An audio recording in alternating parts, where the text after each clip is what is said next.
नमस्कार और स्वागत है इस खास चर्चा में। नमस्कार। आज हम गोता लगा रहे हैं ऑयल एंड गैस उद्योग के मतलब उसकी दुनिया में, खास तौर पर इसकी जो अपनी एक भाषा है ना, ये संक्षिप्ताक्षर एब्रिविएशंस हाँ, बिल्कुल। जो प्रोजेक्ट मैनेजमेंट से लेकर सुरक्षा तक मतलब हर जगह इस्तेमाल होते हैं। और ये बहुत ज़रूरी है। इन्हें समझे बिना इस इंडस्ट्री को समझना मुश्किल है। सही कहा, ये इस जटिल उद्योग को समझने की एक तरह से कुंजी है। बिल्कुल। और ये सिर्फ अक्षर नहीं है। मतलब हर एब्रिविएशन के पीछे एक पूरी प्रक्रिया है, एक जिम्मेदारी है या कोई सुरक्षा का पहलू है।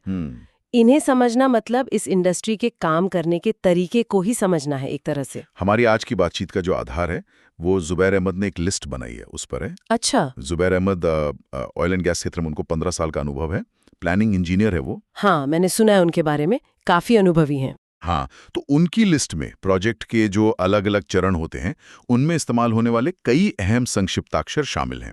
तो हमारा मिशन साफ है फिर। हाँ, इस लिस्ट के जरिए कुछ जो सबसे आम है और महत्वपूर्ण भी, उन एब्रिविएशंस को थोड़ा सरल बनाना है। ताकि इस क्षेत्र की जो बातचीत है, रिपोर्ट्स हैं, प्रक्रियाएं हैं, उन्हें समझना आसान हो जाए। हाँ, और ये उन सभी के लिए उपयोगी होगा जो या तो इस उद्योग से जुड़े हैं या फिर इसमें रुचि रखते हैं, जानना चाहते हैं इसके बारे में। हाँ बिल्कुल। सोचिए जैसे आप किसी मीटिंग में बैठे हैं और कोई एकदम से कहता है भाई फीड के बाद ईपीसी कॉन्ट्रैक्ट फाइनल होगा और हाँ डब्ल्यूबीएस को पी6 में अपडेट करना होगा। हाँ, बिल्कुल आम बात है ये। तो सुनने वाले को लगेगा ये सब क्या बोल रहे हैं। हाँ, तो आज हम यही समझने की कोशिश करेंगे।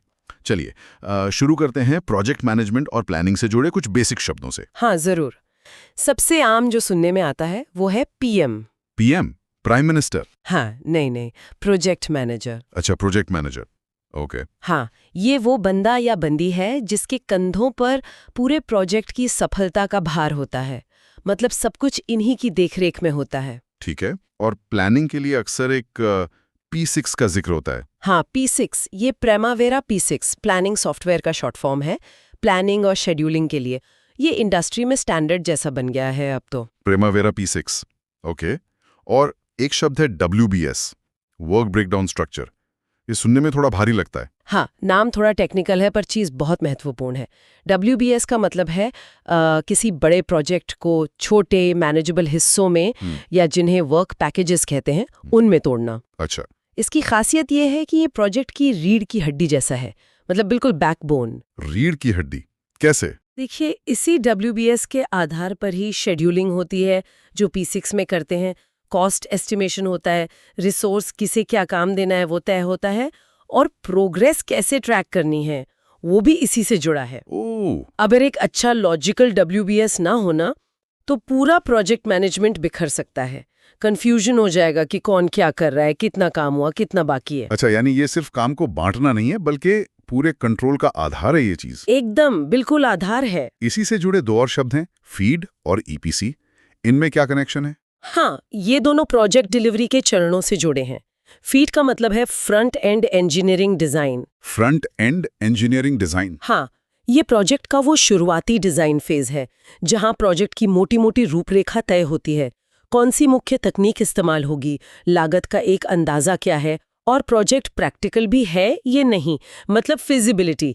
यहीं पर बड़े फैसले लिए जाते हैं। ठीक है। और ईपीसी? ईपीसी यानी इंजीनियरिंग प्रोक्योरमेंट कंस्ट्रक्शन, ये एक तरह का कॉन्ट्रैक्ट मॉडल है। Contract model. हाँ, जहां एक ही कॉन्ट्रैक्टर इंजीनियरिंग डिजाइन को फाइनल करने, सारा सामान खरीदने जिसे प्रोक्योरमेंट कहते हैं, और फिर निर्माण यानी कंस्ट्रक्शन करने की पूरी जिम्मेदारी लेता है। वन स्टॉप शॉप जैसा। अच्छा। अक्सर क्या होता है, एक मजबूत फीड स्टडी हो जाती है, उसके बाद ही ईपीसी कॉन्ट्रैक्ट दिया जाता है। तो ये जुड़े हुए हैं। हाँ, बहुत गहरे जुड़े हैं। समझने वाली बात यह है कि अगर फीड स्टेज में मतलब शुरुआती डिजाइन में कोई जल्दबाजी हुई या कोई चीज छूट गई तो ईपीसी चरण में बड़े बदलाव आ सकते हैं, देरी हो सकती है और लागत बढ़ने का खतरा वो काफी बढ़ जाता है। ओहो, यानी शुरू की प्लानिंग अगर ठीक नहीं हुई तो आगे बहुत दिक्कत। बिल्कुल, वो नींव है एक तरह से। नींव कमजोर होगी तो बिल्डिंग कैसे टिकेगी। सही बात है। ये तो बहुत अहम बात हुई कि शुरुआती प्लानिंग कितनी जरूरी है। अच्छा, अब अगर प्रोजेक्ट एग्जीक्यूशन की तरफ बढ़े, मतलब जब काम शुरू होता है, तो शटडाउन और मेंटेनेंस में एक शब्द है टीए, ये बहुत सुनने को मिलता है। हाँ, TA, turn around. Turn around. हाँ, ये मेंटेनेंस के लिए एक बड़ा प्लान किया हुआ शटडाउन होता है, खासकर रिफाइनरी या पेट्रोकेमिकल प्लांट्स वगैरह में। अच्छा, प्लान किया हुआ शटडाउन। हाँ, मतलब ये रूटीन ऑपरेशन नहीं है। इसमें जो नियमित चलने वाला ऑपरेशन है उसे रोका जाता है ताकि बड़े पैमाने पर इंस्पेक्शन हो सके, मरम्मत हो सके या कोई ज़रूरी अपग्रेड करना हो वो किया जा सके। ये बहुत जटिल होते हैं टीए, टाइम सेंसिटिव होते हैं, मतलब समय पर पूरा करना होता है, और महंगे भी बहुत होते हैं। इनकी प्लानिंग महीनों, कभी-कभी तो सालों पहले से शुरू हो जाती है। बाप रे, सालों पहले से? हाँ, क्योंकि इसमें बहुत सारे रिसोर्स, लोग, सामान सब लगता है। और जाहिर है इतने जटिल कामों में सुरक्षा वो तो सबसे पहले आती होगी। बिल्कुल। यहाँ पर जेएसए और पीटीडब्ल्यू का क्या रोल है? ये दोनों सेफ्टी मैनेजमेंट के बहुत ही महत्वपूर्ण हिस्से हैं। जेएसए का मतलब है job safety analysis. Job safety analysis. हाँ, इसमें किसी खास काम को करने से पहले उसमें क्या-क्या संभावित खतरे, मतलब हैजर्ड्स हो सकते हैं, उनका स्टेप बाय स्टेप विश्लेषण किया जाता है और फिर उन खतरों को कंट्रोल करने के उपाय तय होते हैं। ये एक तरह की तैयारी है काम से पहले। ठीक है, खतरों का विश्लेषण। और पीटीडब्ल्यू? पीटीडब्ल्यू यानी permit to work. Permit to work. हाँ, ये एक फॉर्मल लिखित अनुमति वाला सिस्टम है, खासतौर पर जो हाई रिस्क वाले काम होते हैं, जैसे हॉट वर्क, मतलब जिसमें आग या स्पार्क निकले, जैसे वेल्डिंग। हाँ। या फिर कन्फाइंड स्पेस एंट्री, मतलब किसी तंग जगह में घुसना या ऊंचाई पर काम करना। इन सब के लिए पीटीडब्ल्यू लेना अनिवार्य होता है, कंपल्सरी है। अनिवार्य? हाँ। ये सुनिश्चित करता है कि काम शुरू करने से पहले सारी सेफ्टी सावधानियां बरती गई हैं, जो भी संबंधित लोग हैं उन्हें पता है और काम करने की औपचारिक अनुमति है। ये सिर्फ एक कागज का टुकड़ा नहीं है, ये एक सेफ्टी कमिटमेंट है। अगर जेएसए या पीटीडब्ल्यू को नजरअंदाज किया जाए तो गंभीर हादसे हो सकते हैं और कई बार हुए भी हैं। समझ गया। सुरक्षा की बात हो रही है तो क्यूए, क्यूसी और एचएसी भी अक्सर सुनाई देते हैं। ये क्या डिपार्टमेंट है या क्या है? हाँ, ये दोनों ही बहुत जरूरी हैं। क्यूए क्यूसी का मतलब है quality assurance, quality control. Quality assurance, quality control. हाँ, ये सिस्टम या डिपार्टमेंट ये सुनिश्चित करता है कि जो भी काम हो रहा है या जो सामान लग रहा है वो तय मानकों, मतलब स्टैंडर्ड्स और स्पेसिफिकेशंस के अनुसार है या नहीं। अच्छा। इसमें क्यूसी यानी क्वालिटी कंट्रोल वो टेस्टिंग और इंस्पेक्शन पर फोकस करता है, जबकि क्यूए क्वालिटी अश्योरेंस वो प्रोसेस पर ध्यान देता है ताकि गलतियां हो ही ना, क्वालिटी बनी रहे। ओके। और एचएसई? एनवायरनमेंट, स्वास्थ्य, सुरक्षा और पर्यावरण। Health, safety, environment. हाँ, ये विभाग या ये सिस्टम ये पक्का करता है कि काम करने की जगह सुरक्षित हो, कर्मचारियों का स्वास्थ्य ठीक रहे और जो भी काम हो रहा है उससे पर्यावरण पर कोई बुरा असर ना पड़े। ऑयल एंड गैस जैसे जोखिम भरे उद्योग में इन दोनों का, मतलब क्यूए, क्यूसी और एचएससी का महत्व बहुत ही ज्यादा है। बिल्कुल, जहां इतना रिस्क हो। हाँ। समझ गया। अच्छा, अब प्रोजेक्ट में सामान खरीदने और लागत नियंत्रण, इस पे आते हैं। यहाँ पीआर, पीओ, आरएफक्यू जैसे शब्द आम हैं। हाँ, ये प्रोक्योरमेंट प्रोसेस यानी खरीद प्रक्रिया के हिस्से हैं। प्रोक्योरमेंट। हाँ, पीआर यानी परचेस रिक्विजिशन, ये सामान खरीदने का एक अंदरूनी अनुरोध होता है, मतलब एक डिपार्टमेंट दूसरे को कहता है कि हमें ये सामान चाहिए। Internal request. हाँ, फिर पीओ यानी परचेज ऑर्डर, ये वेंडर को दिया जाने वाला कंफर्म ऑर्डर है कि हाँ, आप ये सामान हमें इस कीमत पर दें। ठीक है, पीओ फाइनल ऑर्डर। और आरएफक्यू यानी रिक्वेस्ट फॉर कोटेशन, जी, ये है वेंडरों से कीमत पूछने का तरीका। मतलब आप कई वेंडरों को भेजते हैं कि हमें ये सामान चाहिए, आप अपनी कीमत बताओ। अच्छा, कोटेशन मांगना। हाँ, जी। ये प्रक्रिया के शुरुआती कदम है। ठीक है। जब वेंडर अपनी कोटेशन भेज देते हैं तब एक टर्म आता है टीबीई। इसका क्या मतलब है? हाँ, टीबीई, टेक्निकल बिड इवैल्यूएशन, ये बहुत महत्वपूर्ण स्टेप है। Technical bid evaluation. हाँ, क्योंकि सिर्फ कीमत देखना काफी नहीं होता है ना। टीबीई में वेंडर ने जो तकनीकी समाधान या उपकरण प्रस्तावित किया है उसका मूल्यांकन होता है। क्या वो प्रोजेक्ट की जरूरतों और स्पेसिफिकेशंस को पूरा करता है? क्या वो भरोसेमंद है? उसकी टेक्नोलॉजी सही है? कई बार ऐसा होता है कि सबसे सस्ता ऑफर तकनीकी रूप से सही नहीं होता, बिल्कुल, या लॉन्ग टर्म में महंगा पड़ता है। टीबीई ये सुनिश्चित करता है कि तकनीकी पहलू पर कोई समझौता न हो। यानी सिर्फ पैसे नहीं, टेक्नोलॉजी भी देखनी है। बिल्कुल, दोनों का बैलेंस जरूरी है। और जब उपकरण चुन लिया जाता है, मान लीजिए टीबीई हो गया, तो एफईटी और एसएटी की क्या भूमिका है? ये सुनने में थोड़े एक जैसे लगते हैं। हाँ, लगते हैं पर हैं अलग अलग। ये दोनों एक्सेप्टेंस टेस्ट हैं, मतलब स्वीकृति परीक्षण, लेकिन अलग-अलग जगहों पर होते हैं। अच्छा, FAT यानी factory acceptance test. Factory acceptance test. हाँ, ये उपकरण बनने के बाद निर्माता की फैक्ट्री में ही होता है, शिपमेंट से पहले। फैक्ट्री में? हाँ, वहीं पर। इससे पता चलता है कि उपकरण स्पेसिफिकेशन के हिसाब से बना है या नहीं और सही तरीके से काम कर रहा है या नहीं।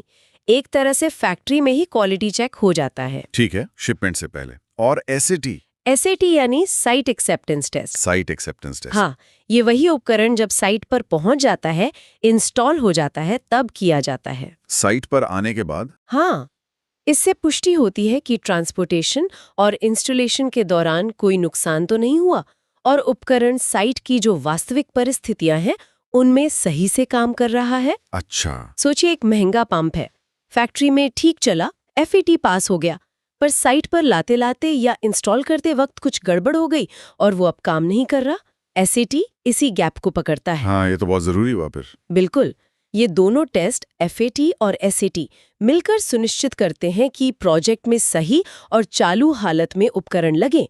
इससे बाद में आने वाली बड़ी परेशानियों से बचा जा सकता है। हाँ, यानी डबल चेकिंग हो गई एक तरह से, फैक्ट्री में भी और साइट पर भी। एकदम। अब एक और महत्वपूर्ण पहलू पर आते हैं, प्रोजेक्ट कितना आगे बढ़ा है और लागत कितनी आई है, इसे कैसे नापते हैं? यहाँ EV, PV, AC, SPI, CPI जैसे मैट्रिक्स की बात होती है। ये थोड़ा जटिल लगता है सुनने में। हाँ, ये अर्न्ड वैल्यू मैनेजमेंट EVM का हिस्सा है और प्रोजेक्ट की हेल्थ पर नजर रखने के लिए, मतलब प्रोजेक्ट ठीक चल रहा है या नहीं, ये जानने के लिए बेहद जरूरी है। प्रोजेक्ट की हेल्थ? हाँ, इन्हें सरल तरीके से समझने की कोशिश करते हैं। मान लीजिए आपने 10 दिन में 10 किलोमीटर सड़क बनाने का प्लान किया था। ठीक है। और उसकी अनुमानित लागत थी 10 लाख रुपए। 10 दिन 10 किलोमीटर 10 लाख, ठीक है। तो 5 दिन बाद आपका प्लान्ड वैल्यू यानी प्लान के हिसाब से आपके काम का मूल्य कितना होना चाहिए? आधा काम तो 5 लाख। बिल्कुल। 5 लाख रुपए का काम यानी 5 किलोमीटर सड़क प्लान के हिसाब से हो जाना चाहिए था। ये हुआ PV। Okay, PV equals 5 lakh. अब मान लीजिए असल में 5 दिन में आपने सिर्फ 4 किलोमीटर सड़क ही बनाई। अरे, तो ये हुआ आपका अर्न्ड वैल्यू EV, मतलब आपने असल में कितना काम किया उसकी वैल्यू। तो EV हुआ 4 लाख रुपए, 4 किलोमीटर सड़क का मूल्य। ठीक है, EV इक्वल्स 4 लाख। और इस 4 किलोमीटर को बनाने में आपकी एक्चुअल कॉस्ट यानी वास्तविक लागत जो आई वो मान लीजिए 4.5 लाख रुपए आ गई। ओह, काम कम हुआ और पैसा ज्यादा लग गया। एकदम सही पकड़ा। PV था 5 लाख, EV है 4 लाख और AC है 4.5 लाख। अब आते हैं SPI और CPI पर। हाँ, ये क्या है? SPI यानी शेड्यूल्ड परफॉर्मेंस इंडेक्स। ये बताता है कि आप शेड्यूल पर हैं या पीछे। इसका फॉर्मूला है EV को PV से डिवाइड करना। EV, PV तो 4 लाख 4.5 लाख। हाँ, जो हुआ 0.8। 0.8। क्योंकि ये 1 से कम है, इसका मतलब आप शेड्यूल से पीछे चल रहे हैं। लॉजिकल है। और CPI यानी कॉस्ट परफॉर्मेंस इंडेक्स, ये बताता है कि आप बजट के अंदर हैं या बाहर। इसका फॉर्मूला है EV को AC से डिवाइड करना। EV, AC। हाँ, तो 4 लाख 4.5 लाख। हाँ, जो लगभग 0.89 आएगा। ये भी 1 से कम है। मतलब आप बजट से ज्यादा खर्च कर रहे हैं, ओवर बजट है। ये मैट्रिक्स SPI और CPI प्रोजेक्ट मैनेजर को एकदम साफ साफ बता देते हैं कि कहाँ गड़बड़ है, शेड्यूल में या कॉस्ट में या दोनों में। खतरे की घंटी समय पर बज जाती है। ये तो वाकई प्रोजेक्ट की नब्ज पकड़ने जैसा है। बहुत बढ़िया समझाया आपने। शुक्रिया। इस सब के साथ गुणवत्ता और दस्तावेजीकरण भी बहुत जरूरी होगा। यहाँ ITP, MDR, NCR जैसे शब्द भी हैं। हाँ, बिल्कुल। क्वालिटी और उसका रिकॉर्ड रखना बहुत अहम है। ITP यानी inspection test plan. Inspection test plan ये एक रोड मैप जैसा है। ये बताता है कि प्रोजेक्ट में कब, कहाँ, कौन सी क्वालिटी जांच और टेस्ट होने हैं, कौन करेगा, कैसे करेगा, सब लिखा होता है। अच्छा, पूरा प्लान। हाँ, फिर है MDR यानी manufacturer data record. Manufacturer data record. ये उपकरण बनाने वाली जो कंपनी है उससे मिलने वाले सभी जरूरी दस्तावेजों का एक बंडल होता है, जैसे test certificates, drawings, operation manual वगैरह। ये सबूत है कि उपकरण सही बना है और उसके सारे रिकॉर्ड मौजूद हैं। ठीक है। और NCR? NCR यानी नॉन कन्फर्मेशन रिपोर्ट। ये तब जारी होता है जब कोई चीज या कोई काम तय क्वालिटी स्टैंडर्ड के हिसाब से नहीं होता।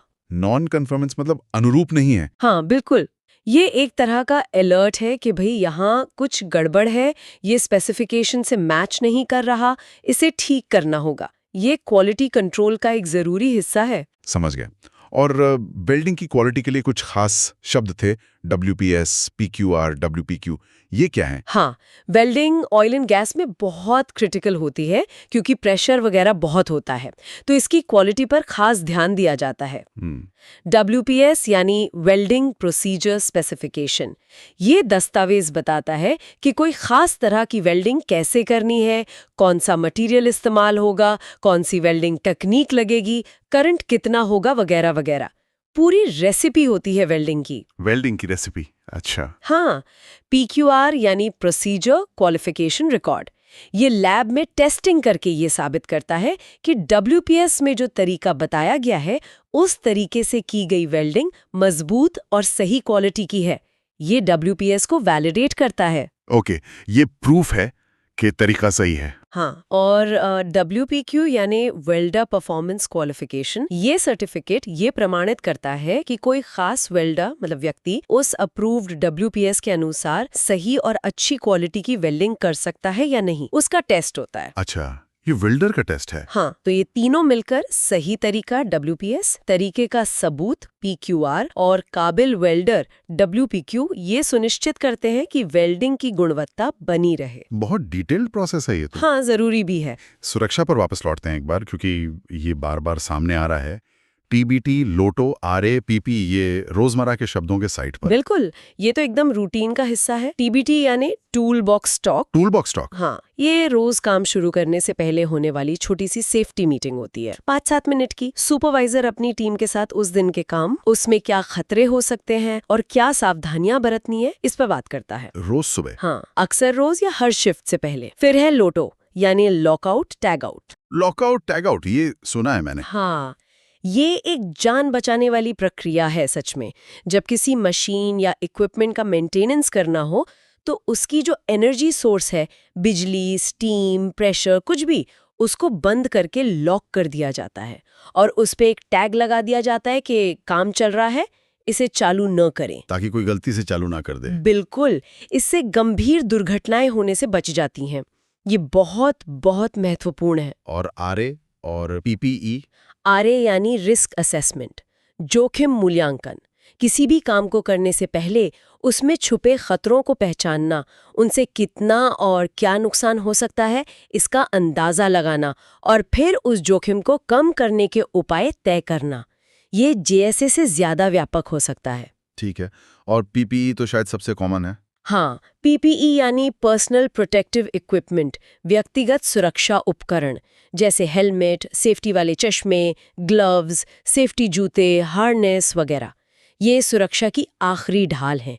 जब बाकी सारे कंट्रोल उपाय नाकाफी हों, तब PPE बचाता है। इनके अलावा HAZOP और HIRA, hazard and operability study, और hazard identification and risk assessment जैसी और भी गहन रिस्क स्टडीज होती हैं बड़े प्रोजेक्ट्स में। और इमरजेंसी के लिए ERP भी होता है कि अगर कुछ गड़बड़ हो जाए तो क्या करना है। सुरक्षा का जाल तो बहुत बड़ा है इस इंडस्ट्री में। होना भी चाहिए। हाँ बिल्कुल। अच्छा, अब कुछ तकनीकी और साइट से जुड़े शब्दों पर नजर डालते हैं। PNID, GA, ISO, AFC, ये सब ड्राइंग्स लगती हैं मुझे। हाँ, ये सब इंजीनियरिंग ड्राइंग्स हैं जो प्रोजेक्ट को कागज पर उतारती हैं। इनके बिना काम नहीं हो सकता। PNID यानी piping and instrumentation diagram. Piping and instrumentation diagram. हाँ, ये प्रोसेस फ्लो का डिटेल्ड नक्शा होता है। दिखाता है कि पाइपलाइन कैसे जुड़ी है, वाल्व कहाँ है, उपकरण कहाँ लगे हैं और कंट्रोल सिस्टम कैसे काम कर रहा है। इंजीनियर्स के लिए ये बहुत जरूरी ड्राइंग है। ठीक है। GA? GA यानी जनरल अरेंजमेंट ड्राइंग। ये प्लांट या यूनिट का ओवरऑल लेआउट दिखाती है। कौन सा इक्विपमेंट कहाँ रखा जाएगा, बिल्डिंग्स कहाँ होंगी, रास्ते कहाँ होंगे, एक तरह से birds eye view. Layout drawing. और ISO? ISO यानी आइसोमेट्रिक ड्राइंग। ये पाइपलाइन का 3D व्यू देती है। इससे फैब्रिकेशन करने वालों और साइट पर पाइप लगाने वालों को समझने में आसानी होती है कि पाइप कैसे मुड़ेगा, कहाँ जुड़ेगा। 3D व्यू पाइप का। और AFC? AFC यानी approved for construction. Approved for construction. हाँ, ये वो फाइनल ड्राइंग होती है जिस पर निर्माण के लिए स्वीकृत की मोहर लगी होती है। मतलब डिजाइन फाइनल हो गया है, चेक हो गया है, अब इसी ड्राइंग के आधार पर साइट पर काम शुरू किया जा सकता है। तो ये फाइनल अथॉरिटी है ड्राइंग की? हाँ, एक तरह से। इसके बिना कंस्ट्रक्शन शुरू नहीं होना चाहिए। तो ये सारी ड्राइंग्स इंजीनियर और साइट टीम के बीच बातचीत का, कम्युनिकेशन का जरिया है? बिल्कुल, ये उनकी भाषा है। और एक शब्द है POB, पर्सनल ऑन बोर्ड। ये क्या है? POB खासतौर पर ऑफशोर प्लेटफॉर्म्स या रिमोट साइट्स के लिए इस्तेमाल होता है। ये बताता है कि किसी खास समय पर साइट पर कितने लोग मौजूद हैं। कितने लोग हैं? इसका क्या महत्व है? इसका सुरक्षा और लॉजिस्टिक्स दोनों के लिए बहुत महत्व है। इमरजेंसी की स्थिति में पता होना चाहिए कि कितने लोगों को निकालना है, और रोजमर्रा में भी खाने पीने की व्यवस्था, रहने की जगह, इन सब के लिए POB जानना जरूरी होता है। हाँ, ये तो बहुत जरूरी है, खासतौर पे दूर दराज की साइट्स पर। बिल्कुल। प्रोजेक्ट अब अपने अंतिम चरण की तरफ बढ़ रहा है, कमिश्निंग और हैंडओवर।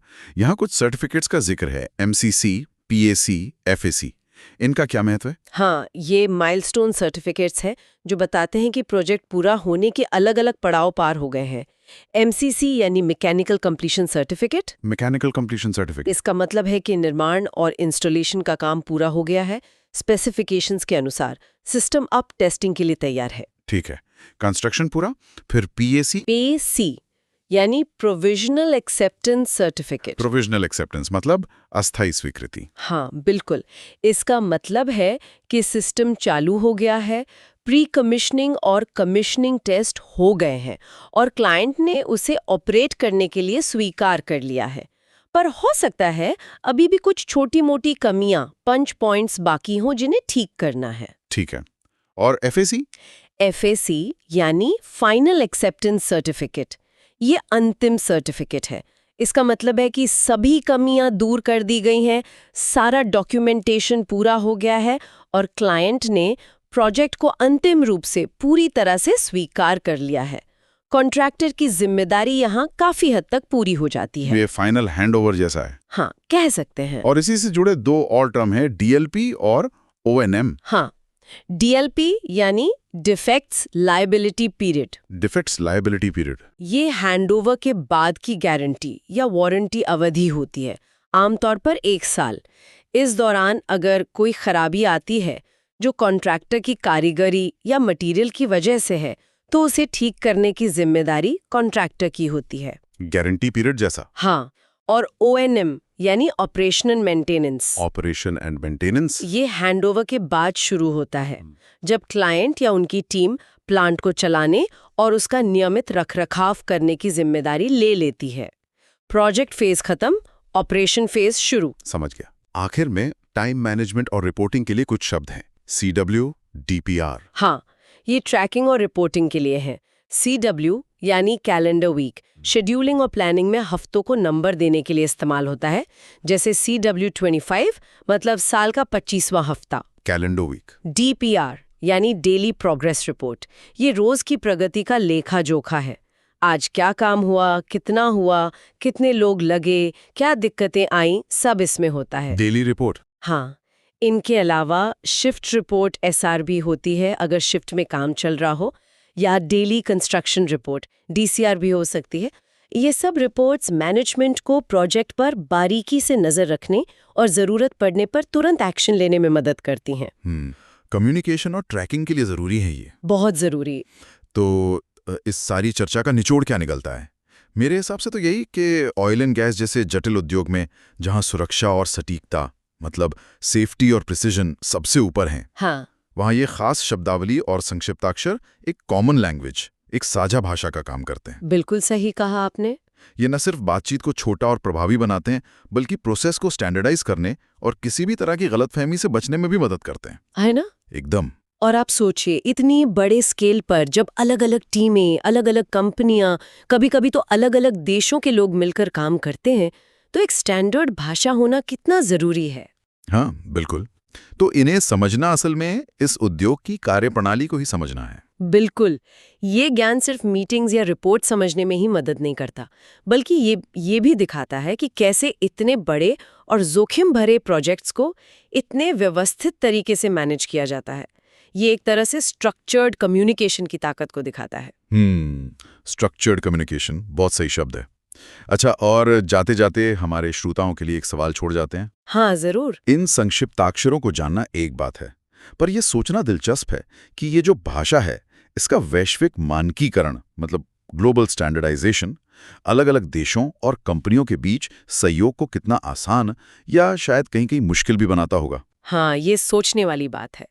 क्या सबके लिए इनका मतलब बिल्कुल एक जैसा होता है हमेशा? या फिर ये विचार करें कि अगर प्रोजेक्ट के किसी भी चरण में मान लीजिए फीड में कोई गलती हुई या कमिश्निंग के दौरान किसी एक महत्वपूर्ण संक्षिप्ताक्षर जैसे पीटीडब्ल्यू की या एफएसई की गलत व्याख्या हो जाए, उसको गलत समझ लिया जाए, ओह हाँ। तो उसका असर पूरे प्रोजेक्ट की सुरक्षा पर, उसकी लागत पर और उसके समय पर कितना गहरा पड़ सकता है। हाँ, इसका असर बहुत बड़ा हो सकता है। एक छोटी सी गलतीफहमी बहुत महंगी पड़ सकती है। इस पर जरूर सोचना चाहिए। बिल्कुल। तो इस विचार के साथ आज की चर्चा यहीं समाप्त करते हैं। आपका बहुत बहुत धन्यवाद इतनी गहराई से समझाने के लिए। धन्यवाद, मुझे भी मजा आया।